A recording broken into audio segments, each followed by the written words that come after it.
अस्सलाम वालेकुम। नया दौर के साथ मैं हूं मुनीर बाजवा और मेरे साथ मौजूद हैं जो कि बरतानिया में एक मामला हुआ था फसादात का ट्वीट के मामले के ऊपर। उनके वकील राना रिजवान हमारे साथ मौजूद है। रिजवान साहब, आज उनको डिस्चार्ज कर दिया गया है फरहान नासिर को, ये क्या हुआ? बेसिकली जितने भी ये हीनियस एलिगेशंस मेरे क्लाइंट पे लगाए गए थे वो सारे बेबुनियाद। जज साहब ने हमारी बहस सुनने के बाद और जो रिकॉर्ड पे एविडेंस मौजूद थी उसको परसू करते हुए उन्होंने इस बात को देखा कि ये कोई केस ही नहीं बनता। इस वजह तफ्तीशी अफसर ने ये कहा कि हमसे ये जो है उससे पहले कोई और अकाउंट थे, वहाँ से इनकी जो है वो ट्वीट्स हो चुके थे, तो वो इसमें ये मुलव्वस नहीं पाया गया। जी देखें, आईओ साहब ने भी अपना 5 दिन जो इनको अपने पास रखा है वो इन्वेस्टिगेशन की है, ठीक है। इन्वेस्टिगेशन में भी ये ज़ाहिर हो गया कि इनका कोई इसमें इंटरफेरेंस नहीं था। इन्होंने जस्ट किसी की ट्वीट को ही रीट्वीट कर दिया जो कि इतना कोई दहशतगर्दी के ज़ुमरे में नहीं आता। जो मेरे क्लाइंट को चार्जेस लगाए गए थे वो सारे बेबुनियाद हैं।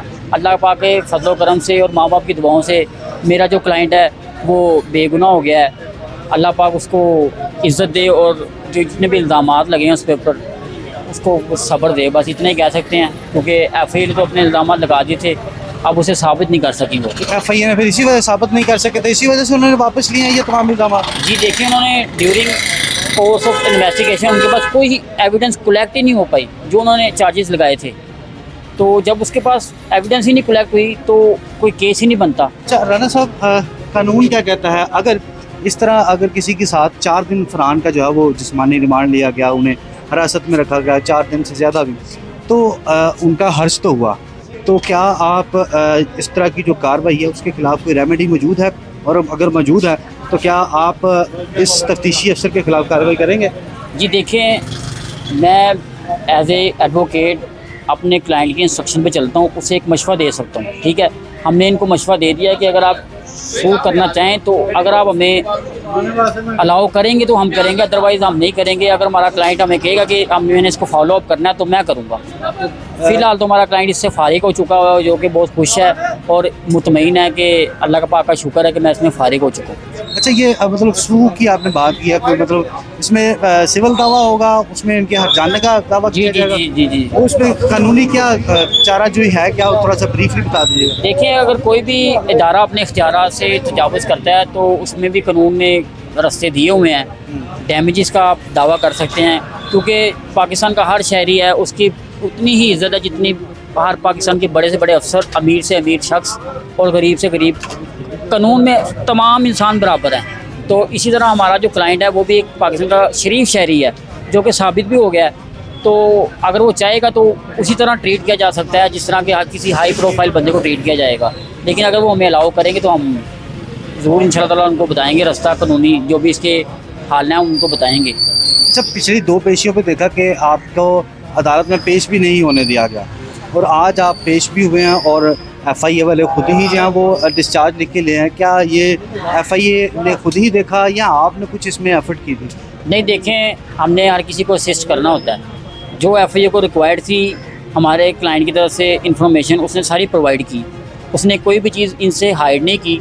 और जब उन्होंने अब उसकी सारी चीज़ें उनको प्रोवाइड कर दी तो देखा कि इसमें तो कुछ भी नहीं है, देयर इज़ नथिंग। तो उन्होंने खुद से भी लिख दिया कि ये फारिग हैं और जज साहब ने भी उनकी रिपोर्ट को हमारे आर्गूमेंट सुनने के बाद एग्री कर लिया। अब उन्हें मुकदमे से डिस्चार्ज कर दिया गया। क्या ये कहेंगे कि ये मुकदमा ही खारिज हो गया या मुकदमे से सिर्फ ये डिस्चार्ज हुए हैं? ये जो फरहान आसिफ है इनको डिस्चार्ज किया गया, बरी ज़िम्मा करार दिया गया? जी जी, ये इन्होंने इसकी इखराज रिपोर्ट बना ली है, कैंसिलेशन रिपोर्ट। इसका मतलब यही है कि ये इस मुकदमे से फारिग हो चुके हैं, इनका इसमें कुछ भी नहीं है।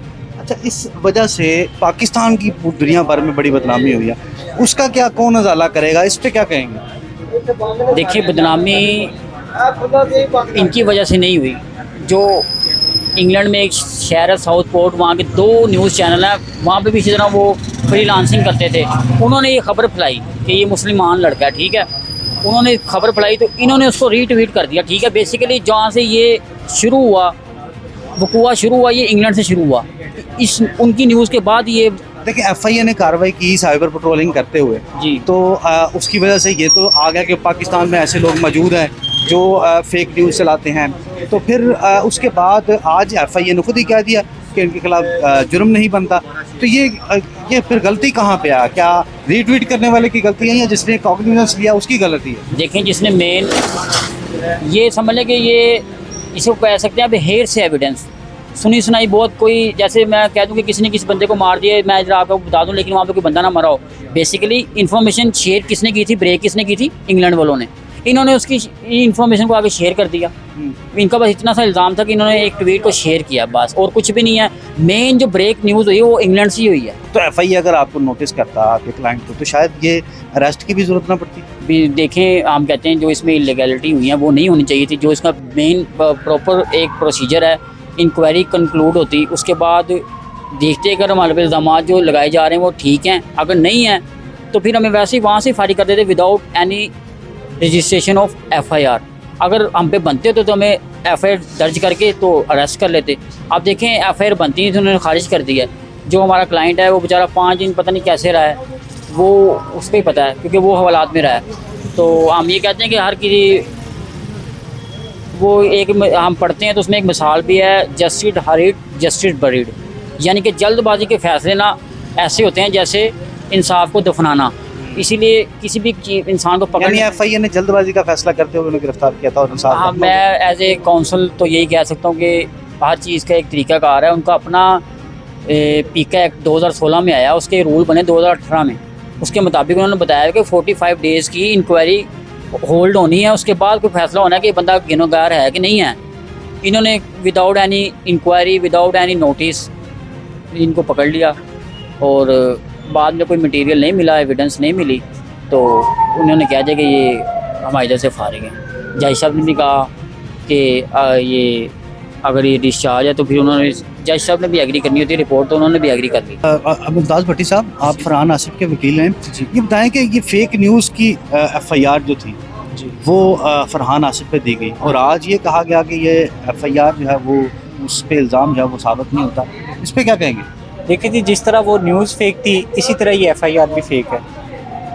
एफआईआर फेक हो तो उसका क्या नताइज निकलते हैं? सर, एफआईआर देखें, आपके पास अभी भी मेरे पास एक स्क्रीनशॉट अवेलेबल है जिसपे डीआईजी साहब ये कह रहे हैं कि हमने फरहान आसिफ को घर से अरेस्ट किया, हमने किया, उसका बकौल, उनके बकौल ये है कि पंजाब पुलिस ने अरेस्ट किया, ऐसे ही है। और उस पर एफआईआर दे रही है एफआईए कह रही है कि हमने उनको घर से अरेस्ट किया। तो यहाँ पे देख लें कि एफआईआर किन की सच्ची है और न्यूज़ किन की सच्ची है। अच्छा, न्यूज़ भी फेक, एफआईआर भी फेक। तो फिर कानून कोई इसमें दाद रसी करता है जब इस तरह कोई कार्रवाई हो? तो देखिए जी, वो तो प्रोसीडिंग जो है वो बात की है, उसको हम ऑन एयर करेंगे, और उसको जो फर्दर प्रोसीडिंग है वो तो हम साथ साथ करेंगे। मगर फ़िलहाल हमारा मोटिव ये था कि हमने अपने क्लाइंट को रिलीफ देना था और हमने अपने क्लाइंट को प्रूव करवाना था कि वो क्लियर है, ही इज़ इनोसेंट, तो वो हमने प्रूव करवा दिया। अच्छा, इसमें वैसे कानून है क्या? जी, वो इसमें जो मतलब कि अगर तो एफआईआर फेक है, देखें उन्होंने अपने जो रिपोर्ट में लिखा है एफआईआर से मुराद उसमें जो इल्ज़ाम लगाया गया वो फेक है। वो फेक है। उसमें इल्ज़ाम जो लगाए गए हैं फेक हैं, क्योंकि वो खुद माने अप्रूव किए हैं कि हमने 5 दिन के रिमांड पे इन पे कुछ भी बरामद नहीं किया। ठीक है। बाकी जो एफआईआर उन पे हुई है कि जिन्होंने एफआईआर के तफ्तीशी अफसर ने अदालत में ये कहा कि जी जो न्यूज़ शेयरिंग से पहले कोई 2 इंग्लिश बंदे थे, उन्होंने इसको शेयर किया था और उस पर ज़्यादा व्यूज़ थे, इनके जो हैं वो व्यूज़ कम थे। जी। तो हम बात कर रहे थे कि कानून क्या है अगर इस तरह किसी को गैर कानूनी तौर पर गिरफ्तार किया जाए और बाद में इल्ज़ाम जो है वो गलत साबित हो, तो कानून में क्या दादरसी मौजूद है? सर, उसका जो प्रोसीडिंग है वो हम आपको साथ साथ शेयर करेंगे। अभी उसका ऑर्डर आ गया, ठीक है। अभी उनको हमने प्रॉपर्ली डिस्चार्ज करवाना है एफआईए से, क्योंकि अभी उनको उनके ऑफिस लेके गए हैं। तो खैर उसके बाद हम आपको ज़रूर, ठीक है, वो बात दुरुस्त है कि आप उस पर कब कार्रवाई करेंगे, लेकिन कानून क्या कहता है इस पर? सर, इसमें यही है कि अगर हमारे अगेंस्ट हुई है तो हम इसके ख़िलाफ़ जाएंगे, जाहिर है हम भी इसके अगेंस्ट कोई ना कोई रिपोर्टेशन करेंगे। यानी कि इसमें कानून ये इस बात की इजाज़त देता है कि किसी के खिलाफ अगर इस तरह कार्रवाई जो है वो जाली साबित हो, झूठी साबित हो, तो फिर उसमें कितना मतलब उसको हर्जाना होता है, सज़ा होती है, क्या होता है? सर हाँ, वही उसका ये है कि अगर कोई कानून, कोई आपके ऊपर अदारा कोई फेक या कोई बंदा आपके फेक एफआईआर देता है तो आप उसके अगेंस्ट जा सकते हैं, उसके अगेंस्ट आप कंप्लाइंस में जा सकते हैं। वो हम जाएंगे, उसका जो भी अमल होगा या जो भी उनके ऊपर सज़ा लागू होगी वो हम आपको शेयर करेंगे।